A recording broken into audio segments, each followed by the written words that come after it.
inisiasi di halaman terakhir itu ada. Nah, kalau untuk harvesting, sasaran utamanya adalah memaksimalkan arus kas jangka pendek, kemudian mempertahankan atau meningkatkan margin walaupun pangsa pasar menurun. Kemudian untuk maintenance itu artinya mempertahankan ya. Jadi sasaran utama maintenance ini adalah mempertahankan pangsa pasar dalam jangka pendek saat pasar menurun. Jadi bagaimana supaya pangsa pasar itu tetap stabil ya. Nah, itu tujuan dari ini strategi mempertahankan atau maintenance. Kemudian untuk profitable survivor, sasaran utamanya adalah meningkatkan pangsa pasar yang menurun dengan harapan keuntungan masa depan. Kemudian berharap pesaing lemah pada keluar, sehingga pangsa pasar yang dimiliki pesaing itu bisa masuk direbut gitu ya, direbut oleh perusahaan yang masih bertahan. Nah, itu sasaran utama untuk pemain yang untung atau profitable survivor strategi. Kemudian untuk ceruk, ini sasaran utamanya adalah fokus pada penguatan posisi pada satu atau beberapa segmen besar yang memiliki potensi keuntungan masa depan. Jadi ini tetap bertahan tapi fokus gitu ya, fokus ke satu produk yang fokus gitu, yang khusus, sehingga tetap menjumpai konsumen gitu, tetap ada konsumennya gitu. Nah, ini selesai kita untuk modul ke-8 ya. Kemudian kita masuk ke modul ke-9 mengenai ya ini lebih mengenai organisasi ya. Mengenai organisasi, kemudian mengenai pengendalian, evaluasi gitu ya. Nah, oke, ini di pengenalannya. Nah, menurut Henry Fayol itu kan, ini menurut Henry Fayol ya, ada 5 management function. Yang pertama planning, kemudian organizing, actuating, coordinating, dan controlling. Nah, kalau planning itu kita bicara tentang strategi ya. Sudah kita bahas sebelumnya, yaitu strategi harga, strategi produk, strategi promosi, strategi tempat. Nah, sekarang kita akan masuk ke organizing ini ya. Kalau kita lihat di outline ini ya, kita masuk ke bagian yang A ini, tentang organisasi. Nah, fungsi manajemen selanjutnya adalah actuating. Nah, actuating dan coordinating itu ini mengaktualisasikan ya, mengaktualisasikan. Nah, itu kita akan bahas di bagian yang B, yaitu implementasi dan pengendalian. Nah, fungsi manajemen yang terakhir adalah controlling. Nah, controlling ini kita akan bahas pada bagian yang C, yaitu evaluasi dan pengendalian pemasaran. Oke. Yuk, kita akan masuk ke bagian yang pertama, yaitu organisasi. Organisasi ya. Tadi kita sudah bahas bahwa ada beberapa komponen terkait desain organisasi. Ada spesialisasi, ada rantai komando, span of control, sentralisasi, formalisasi gitu ya. Nah, ada juga hal yang perlu kita pelajari adalah mengenai organisasi mekanistik dan organistik. Nah, kalau kita bicara organisasi mekanistik, artinya organisasi ini sifatnya birokratik ya. Birokratik itu artinya apa? Artinya strukturnya kaku ya, kaku dan terkendali. Nah, yang ditandai oleh spesialisasi yang tinggi, kemudian departementalisasi juga kaku, pengendaliannya sempit, jadi span of controlnya sempit, rantai komando jelas, siapa memerintah siapa jelas, kemudian formalisasi tinggi, jejaring informasi terbatas, dan ini juga umumnya dari atas ke bawah ya, dan partisipasi bawahan rendah ya, jadi sifatnya lebih ke sentralisasi ya. Kemudian organisasi yang kedua adalah bentuknya adalah organistik. Nah, ini kebalikan dari organisasi mekanistik ya. Kalau mekanistik terlalu birokratik, sedangkan kalau organistik ini enggak, ini strukturnya lebih fleksibel, lebih adaptif, kemudian pekerjaan dapat berubah cepat sesuai kebutuhan. Spesialisasi pekerjaan juga tidak terlalu rumit, tetapi karyawan juga sangat terampil sehingga mampu menangani berbagai pekerjaan yang berbeda. Kemudian pekerjaan juga ini sering diselesaikan dalam tim ya. Kemudian tidak diperlukan prosedur yang bertele-tele, aturan kerja juga tidak kaku, pengendalian juga tidak terlalu ketat gitu ya. Nah, para karyawan dapat bekerja secara mandiri dan tanpa pengawasan ketat. Itu perbedaan ya antara organisasi mekanistik dan organistik. Sebetulnya tidak ada yang baik, tidak ada yang buruk ya. Semuanya ada kelebihan dan kekurangannya untuk dua bentuk organisasi ini ya. Belum. Kemudian hal yang kedua yang perlu kita pahami mengenai desain organisasi adalah aktivitas organisasi.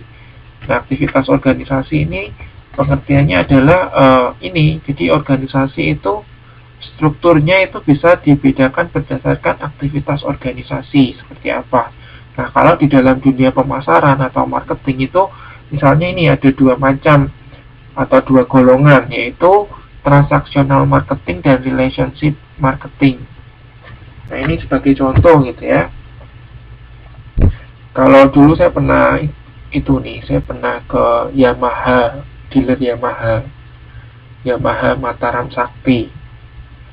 Nah, ini kalau saya perhatikan ini mengimplementasi ini ya, transaksional marketing dan relationship marketing. Jadi waktu saya membayar, saya ketemunya ke bagian transaksional marketing. Jadi departemen ini yang menangani proses transaksi.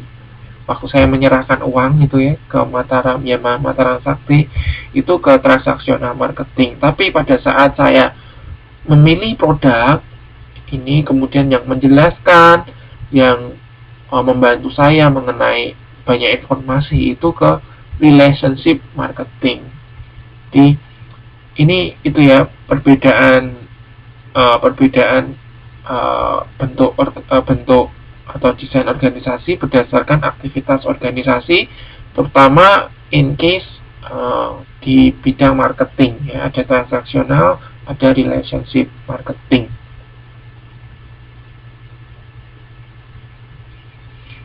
Ya betul, kalau betul Mbak Sulastri, memang Anda kan belajarnya manajemen. Sebetulnya kalau manajemen itu ya seperti ini itu ya, saling terkait lah intinya seperti itu. Nah, kalau tidak terkait ya susah juga ya. Ini saling terkait ya. Nah, kemudian faktor-faktor yang mempengaruhi rancangan organisasi itu ada 4. Ada strategi perusahaan, ukuran perusahaan seperti apa, teknologi yang digunakan perusahaan, dan ketidakpastian lingkungan. Nah, 4 faktor ini yang kemudian mempengaruhi rancangan organisasi. Nah, ya, kemudian yang keempat adalah desain umum organisasi. Jadi secara umum, desain organisasi itu dibedakan menjadi 2, tradisional dan kontemporer. Kalau tradisional ini strukturnya sederhana, kemudian struktur fungsionalnya juga sederhana, kemudian struktur divisionalnya juga tidak terlalu itu ya, tidak terlalu terpecah-pecah lah, intinya seperti itu. Nah, itu karakteristik organisasi tradisional ya. Kemudian desain organisasi yang kedua adalah kontemporer. Kontemporer ini kemudian ini ada beberapa bentuknya nih ya. Ada yang bentuknya struktur tim, ada yang bentuknya matriks dan proyek. Ini ada 2 macam ya, ada 2 macam. Ini saya pikir juga sudah dijelaskan Mbak Sulastri waktu TTM yang lalu ya, sempat saya bahas juga ya. Oke, saya lanjutkan. Kemudian opsi-opsi desain organisasi berorientasi pemasaran.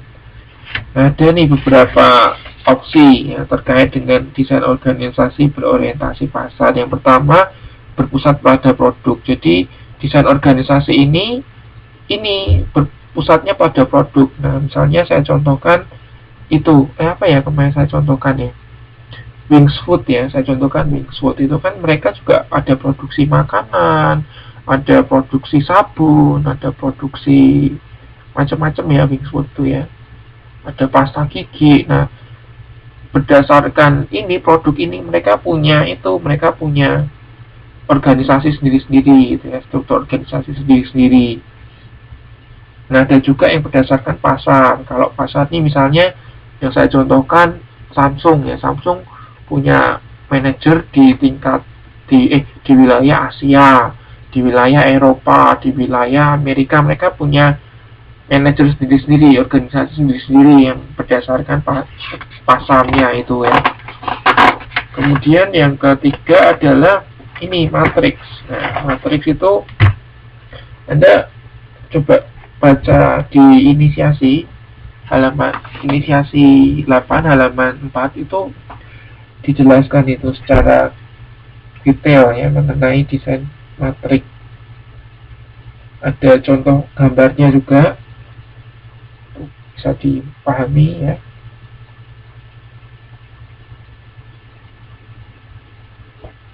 Oke, saya lanjutkan ke implementasi dan pengendalian strategi pemasaran. Nah, dalam implementasi menyangkut 4 hal ya. Yang pertama adalah what, ya, kegiatan apa yang mau diimplementasikan. Kemudian how, bagaimana cara mengimplementasikan kegiatan tersebut. Kemudian who, siapa sih yang bertanggung jawab terhadap implementasi strategi pemasaran tersebut. Kemudian yang keempat ada when and where, kapan dan di mana dilakukan implementasi. Nah, ini hal-hal yang perlu diperhatikan ya pada saat implementasi dan pengendalian strategi pemasaran. 5W ya, 5W 1H.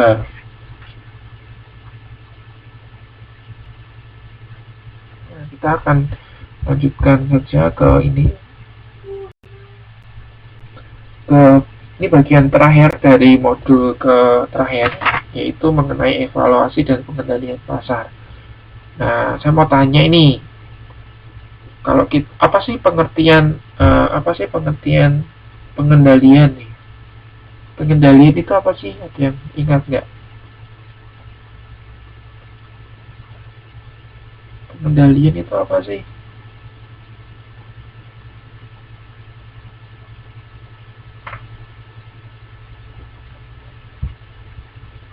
Mungkin Mbak siapa ya?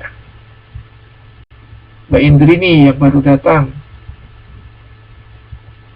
Kok nggak ada? Atau Mbak Reni?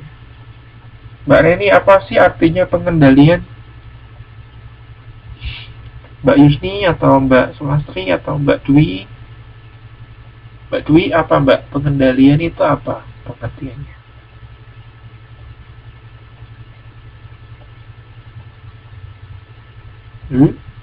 Ada kemana nih? Oke, saya lanjutin gitu ya. Jadi saya lanjutin aja ya. Jadi pengendalian adalah fungsi manajemen yang meliputi pemonitoran, pembandingan, dan pengoreksian. Pengoreksian apa? Pengoreksian kinerja aktual dengan standar yang sudah ditentukan. Nah, kemudian jangan lupa setelah dilakukan pemonitoran, pembandingan, pengoreksian, perlu dilakukan pengambilan keputusan ya, pengambilan tindakan manajerial. Nah, ini adalah pengertian pengendalian.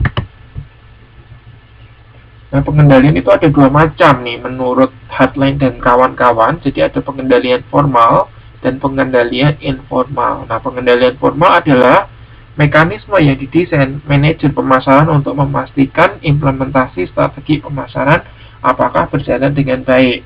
Nah, ini pengendalian formal itu sifatnya tertulis gitu ya, sifatnya jelas dari perusahaan, dikendalikan oleh perusahaan. Nah, ini ada 3 macam nih, ada 3 hal ya dalam pengendalian formal. Yang pertama pada saat input. Jadi pada tahap input ini dilakukan pengendalian. Kemudian Pada saat proses juga dilakukan pengendalian. Pada saat output juga dilakukan pengendalian.